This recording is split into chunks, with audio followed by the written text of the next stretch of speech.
Hello students, आप कैसे हैं। पिछले वीडियो में हमने अध्ययन किया था कोशिका के बारे में, कोशिका अंगक के बारे में। जैसे कोशिका अंगक के बारे में हम बताए थे अंतःप्रदत्त बीजालिका, lysosome, mitochondria, Golgi body, lysosome और रसधानियाँ। ये 6 कोशिका अंगक के बारे में हम अध्ययन कर चुके हैं। अब हम अध्ययन करने जा रहे हैं ऊतक। ऊतक को हम इंग्लिश में कहते हैं टिश्यू। अब इसकी परिभाषा जो है, ऊतक क्या है, हम ऐसे प्रश्न बना सकते हैं कि ऊतक किसे कहते हैं, ऊतक क्या है। तो ऊतक के बारे में हम अध्ययन करने जा रहे हैं। ऊतक कोशिकाओं का समूह होता है जिसकी संरचना और कार्य एक समान होता है। फिर से, ऊतक कोशिकाओं का समूह होता है तथा जिसकी संरचना व कार्य एक समान होता है, उसे हम ऊतक कहते हैं या ऊतक कहलाता है। तो परिभाषा समझ गए होंगे। जिनकी संरचनाएं और कार्य एक समान हो उसे हम ऊतक कहेंगे। माने अपने शब्दों में हम ऐसा भी कह सकते हैं कि कोशिकाओं का ऐसा समूह जिनकी संरचना और कार्य एक समान होते हैं, उसे हम ऊतक कहते हैं। अब आइए, ऊतक कितने प्रकार के होते हैं, ऊतक के बारे में थोड़ा सा हम अध्ययन करेंगे। ऊतक, जैसे ऊतक जंतु में 4 प्रकार के ऊतक होते हैं और पेड़ पौधे में उसमें 6 प्रकार के, उसे मुख्य 2 ऊतक होते हैं, सरल ऊतक और स्थायी ऊतक को 2 भागों में बांटा जाता है, सरल ऊतक और जटिल ऊतक। देखिए, मैं स्थायी ऊतक के बारे में, स्थायी ऊतक को 2 भागों में हम विभाजित करते हैं, सरल ऊतक और दूसरा है जटिल ऊतक। अब सरल ऊतक को हम 3 भागों में विभाजित करते हैं।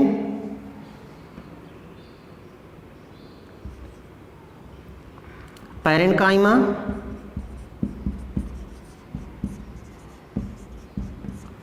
कॉलेन्काइमा,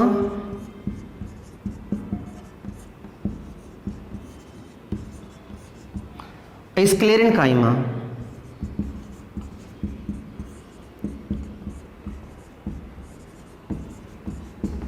ये सरल ऊतक के प्रकार हैं, पैरेन्काइमा, कॉलेन्काइमा, स्क्लेरेन्काइमा।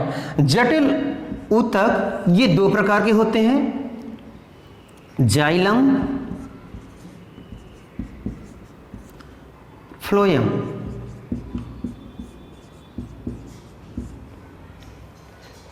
तो ये क्लासिफिकेशन हो गया। स्थायी ऊतक कितने प्रकार का होता है? 2 प्रकार का होता है, सरल ऊतक और जटिल ऊतक। सरल ऊतक कितने प्रकार का होता है? 3 प्रकार का होता है। पहला है पैरेन्काइमा, दूसरा कॉलेन्काइमा और तीसरा है स्क्लेरेन्काइमा। और जटिल ऊतक 2 प्रकार का होता है, जाइलम व फ्लोएम। अब देखिए, जाइलम और फ्लोएम की जो संरचना, ये कहाँ पाए जाते हैं? Xylem, phloem. जाइलम और फ्लोएम जड़ और तने। आप जड़ की संरचना या तने की संरचना आप देखेंगे तो उसमें उसके सबसे केंद्रीय भाग जो होता है, पित्त होता है, उसके चारों तरफ जाइलम होता है, जाइलम के चारों तरफ फ्लोएम होता है और जाइलम फ्लोएम के बीच में कैम्बियम होता है। कैम्बियम के ऊपरी भाग में पेरीसाइकिल होता है, पेरीसाइकिल के ऊपर कॉर्टेक्स होता है, कॉर्टेक्स से ऊपर एंडोडर्मिस होगा, एंडोडर्मिस के ऊपर क्या होता है? एपिडर्मिस होता है। तो इसमें जाइलम और फ्लोएम, जाइलम का काम क्या है? जाइलम का मुख्य काम होता है जल का अवशोषण करना, और फ्लोएम का काम है, फ्लोएम का मुख्य कार्य होता है खनिज लवणों का अवशोषण करके पेड़ पौधे के हर एक भाग तक पहुंचाने का कार्य करता है। तो ये जटिल ऊतक के 2 प्रकार हैं, जाइलम और फ्लोएम। जैसे बताया कि जाइलम फ्लोएम कहाँ पाए जाते हैं? ये जड़ वाले क्षेत्र में पाए जाते हैं और तने में। तो जैसे जाइलम में भी 2 भाग होते हैं, प्रोटोजाइलम, मेटाजाइलम। तो जाइलम का मुख्य कार्य क्या है? जल का अवशोषण करना।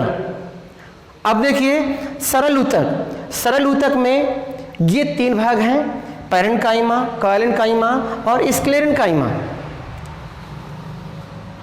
पैरेन्काइमा सबसे जो छाल होता है, जिसे हम कार्क कहते हैं, सबसे बाहरी परत होती है, वो पैरेन्काइमा, जिसको हम एपिडर्मिस कह देते हैं। अब कैलेन्काइमा, जब इसका TS या LS अनुप्रस्थ काट या अनुदैर्ध्य काट जब काट के देखते हैं तो उसकी संरचना स्पष्ट दिखाई देती है। तो आप समझ गए होंगे कि स्थायी ऊतक कितने प्रकार के होते हैं? 2 प्रकार के होते हैं, सरल ऊतक और जटिल ऊतक। सरल ऊतक कितने प्रकार के होते हैं? 3 प्रकार के होते हैं, पैरेन्काइमा, कॉलेन्काइमा और स्क्लेरेन्काइमा। जटिल ऊतक 2 प्रकार के होते हैं, जाइलम व फ्लोएम। अब इसके बाद हम संरचना के बारे में अध्ययन करेंगे।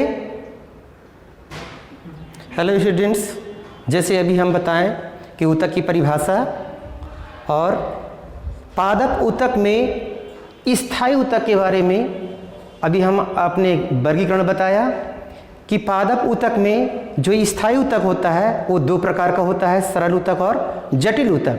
सरल ऊतक को हम 3 भागों में बताए कि पैरेन्काइमा, कॉलेन्काइमा, स्क्लेरेन्काइमा, और स्थायी ऊतक में बताए कि जटिल जाइलम और फ्लोएम। अब पादप ऊतक में देखिए, हम किसी पौधे के तने का सेक्शन काटते हैं। सेक्शन मीन्स होता है काटना। सबसे पतली परत या सेक्शन जिसे काटते हैं, सबसे जितना अच्छा पतला सेक्शन कटेगा उतनी स्पष्ट इसकी संरचना दिखाई देती है।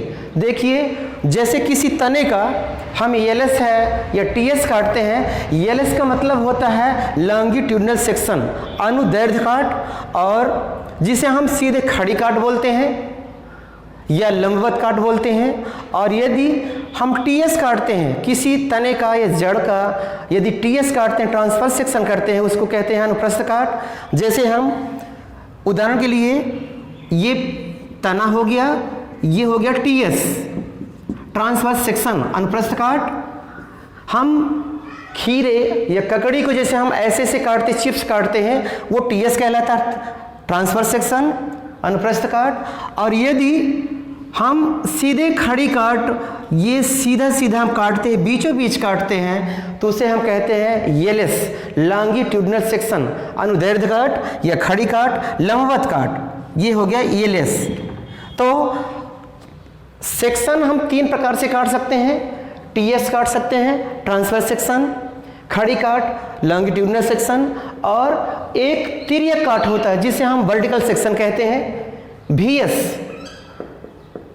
ये वर्टिकल हो गया, ये टीएस हो गया, ये एलएस। तो ये जो तने का जो सेक्शन है ये टीएस है, अनुप्रस्थ काट है, और जो ये है ये एलएस है, लॉन्गिट्यूडनल सेक्शन, जिसे हम अनुदैर्ध्य काट कहते हैं। अब देखिए, ये तने का जो टीएस है, इसमें सबसे बाहरी जो परत होती है, सबसे बाहरी भित्ति होती है, उसे हम एपिडर्मिस कहते हैं। क्या कहते हैं? एपिडर्मिस, जिसको हम अपनी भाषा में, गांव की भाषा में छिलका कह देते हैं, छाल कह देते हैं। तो सबसे बाहरी आवरण होता है जो उसका संरचनात्मक ढांचा बनाता है, उसे हम एपिडर्मिस कहते हैं। जस्ट उसी के नीचे जो परत होती है उसे हम हाइपोडर्मिस कहते हैं, और उसके नीचे जो तीसरी परत होती है उसे हम कॉर्टेक्स कहते हैं, और उसके निचली सतह में जो परत होती है उसे एंडोडर्मिस कहते हैं, और एंडोडर्मिस के नीचे अगली जो परत होती है, अगली लेयर होती है, उसे हम पेरिसाइकिल के नाम से जानते हैं। और फिर उसके नीचे की परत होती है फ्लोएम होती है, और उसके नीचे जाइलम होता है, और जाइलम फ्लोएम के बीच में कैम्बियम पाया जाता है। जाइलम का काम, हम मुख्य काम बताएं कि जल का अवशोषण करता है। जो तना है, तना का सबसे निचली सतह क्या होता है जमीन के अंदर, जिसे हम जड़ के नाम से जानते हैं। तो जड़ का मुख्य काम क्या होता है? जल को अवशोषित करके पेड़ पौधे की हर एक पत्तियों तक पहुंचाने का कार्य करना। तो जाइलम जल को अवशोषित करके ऊपर ले जाता है, और जो फ्लोएम होता है वो छिलके के माध्यम से, कार्क के माध्यम से, ये बाहरी परत के माध्यम से पौधे के हर एक भाग तक खनिज लवणों को ले जाने का कार्य करता है। अब देखिए, इसमें सबसे जो बाहरी परत है इसे हम क्या बताए हैं? ये एपिडर्मिस है। ये क्या है? एपिडर्मिस। एपिडर्मिस के नीचे जो वाली परत जो है, ये जो मोटे मोटे से भाग, जो बड़े बड़े जो छिद्र दिख रहे हैं, इसमें एक क्या पाया जाता है, म्यूसिलेजिनस कैनाल। कैनाल का मतलब होता है नलिका, नली, जिसे हम छिद्र कह देते हैं अपने भाषा में। तो ये जो दिखाई दे रहा है म्यूसिलेजिनस कैनाल है। सबसे बाहरी आवरण हो गया एपिडर्मिस हो गया। अब ये एपिडर्मिस के नीचे जो अगली परत है वो हाइपोडर्मिस हो गया। हाइपोडर्मिस के नीचे कॉर्टेक्स हो गया। कॉर्टेक्स के नीचे क्या हो जाए, एंडोडर्मिस कहलाएगा। एंडोडर्मिस के नीचे अगली जो परत, इसमें जो एक एक परत होती है, पेरीसाइकिल, फिर फ्लोएम है, फिर जाइलम है। जाइलम में दो भाग होता है, प्रोटोजाइलम और मेटाजाइलम। प्रोटोजाइलम, जो प्रोटोजाइलम की परत होती है ऊपरी होती है, और मेटाजाइलम की परत जो होती है वो भीतरी सतह में पाई जाती है। और सबसे जो केंद्रीय भाग होता है, जो बीच वाला भाग कहलाता है, तो कहलाता है पिथ। पिथ के चारों तरफ जाइलम, जाइलम के चारों तरफ फ्लोएम, फ्लोएम के चारों तरफ पेरीसाइकिल, पेरीसाइकिल के चारों तरफ एंडोडर्मिस, एंडोडर्मिस के चारों तरफ कॉर्टेक्स, और कॉर्टेक्स के चारों तरफ क्या होता है, हाइपोडर्मिस, हाइपोडर्मिस के चारों तरफ क्या होता है, एपिडर्मिस। और जो ये उभार जैसे छोटे छोटे दिखाई दे रहे हैं, ये है ट्राइकोम। जैसे तने में छोटे छोटे रोम होते हैं, हर एक तना में एक पतले रोम के समान, एक धागे के समान संरचना दिखाई देती है, उसे हम क्या कहते हैं, ट्राइकोम कहते हैं। तो आप लोग समझ गए होंगे कि ये तने का टीएस है और ये तने का एलएस है। सबसे बाहरी आवरण हम बता चुके कि एपिडर्मिस, और सबसे केंद्रीय भाग, सबसे आंतरिक सतह होता है, वो क्या है, पिथ है। ये पिथ, किसी किसी तने का पिथ इतना मजबूत होता है, इतना ठोस होता है, इतना कठोर होता है कि वो देखने में या छूने में बहुत मजबूत, बहुत ठोस होता है। तो आप सेक्शन के माध्यम से आप जान गए होंगे कि एलएस कैसे काटते हैं और टीएस कैसे काटते हैं।